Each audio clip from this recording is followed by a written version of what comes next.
छठी पूजन की बहुत बहुत शुभकामनाएं। फ्रेंड्स, जन्माष्टमी के ठीक छठवें दिन मनाया जाता है छठी। इस दिन भगवान कान्हा जी की छठी उत्सव मनाया जाता है। छठी पूजा 12 बजे के बाद दोपहर के टाइम पे हमें ठाकुर जी की मालिश करनी होती है। और कहीं कहीं पर शाम को 4 बजे के बाद छठी पूजन किया जाता है। छोटा बच्चा है, इसलिए इस पूजन को कभी भी सुबह सुबह नहीं किया जाता है। तो सबसे पहले छठी पूजन के दिन हमें मंदिर में नित्य पूजा तो कर लेनी है। उसके बाद जो भी बाल गोपाल जी आपके पास विराजमान है, उनको घी से बहुत अच्छी तरह से मालिश करनी है। घी को हल्का सा गर्म कर सकते हैं और उसके बाद अच्छी तरह से भगवान की मालिश होती है। मालिश होने के बाद थोड़ी देर के लिए हम भगवान को ऐसे ही बैठा के रखते हैं। और देखिए, जैसे बच्चे का मालिश होता है ना, कुछ इसी तरह से हम भगवान को इस दिन मालिश करवाते हैं। आज भगवान पूरे 6 दिन के हो जाते हैं। इसके बाद देखिए, छठी के लिए जो सबसे आवश्यक सामग्री है वो है गाय का कच्चा दूध। तो जितना बड़ा गोपाल जी है आपके पास, उतना दूध की आवश्यकता पड़ेगी। अगर गोपाल जी बहुत बड़े हैं, आप इतना दूध का व्यवस्था नहीं कर सकते, तो आप सिंपल दूध से स्नान करा सकते हैं। यहाँ पे छोटा सा हमारा गोपाल जी है, तो हमने कच्चा गाय का दूध ले लिया और इस तरह से सिर के पीछे 2 उंगली करके रखना है। और हमें जल्द से डुबकी मार के जल्द से निकलना है, मतलब ज़्यादा देर दूध के अंदर नहीं रखनी है। और इसी तरह से हमें 3 डुबकियाँ लगानी है। 3 डुबकी लगाने के बाद हम ठाकुर जी को एक प्लेट में, यानी कि जो स्नान पात्र है, उसमें रख लेंगे। और ये जो दूध है, इसको आप उबाल के बच्चों को दे सकते हैं, भोग प्रसाद के स्वरूप खीर बना सकते हैं। लेकिन इस दूध का जो भी बनेगा वो ठाकुर जी को भोग नहीं लगेगी, क्योंकि ये दूध ऑलरेडी भोग लग चुका है। इसके बाद ठाकुर जी का बढ़िया स्नान करवा लेंगे। स्नान के बाद उनको इत्र मालिश करेंगे। तो इत्र बहुत ही अच्छे से प्रेम पूर्वक हम लोग ठाकुर जी की इत्र मालिश करेंगे। आज के दिन अगर हो सके तो पीला कलर का कपड़ा पहनाइए।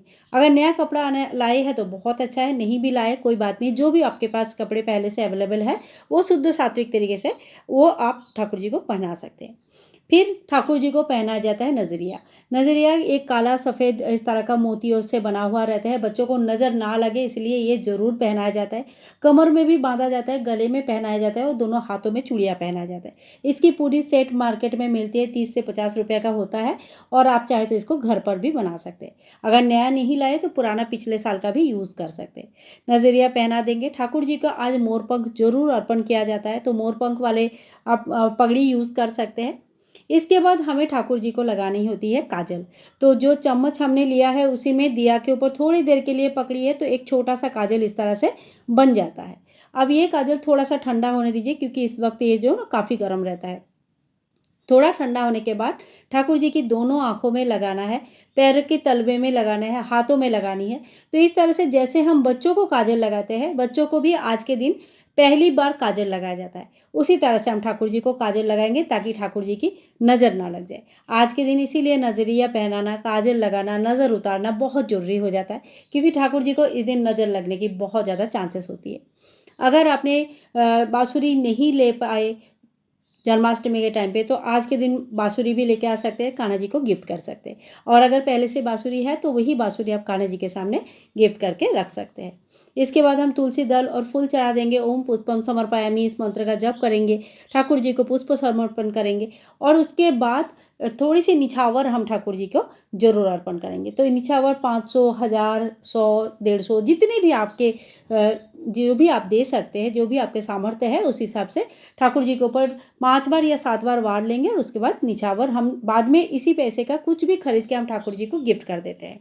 इसके बाद हम भोग लगाएंगे।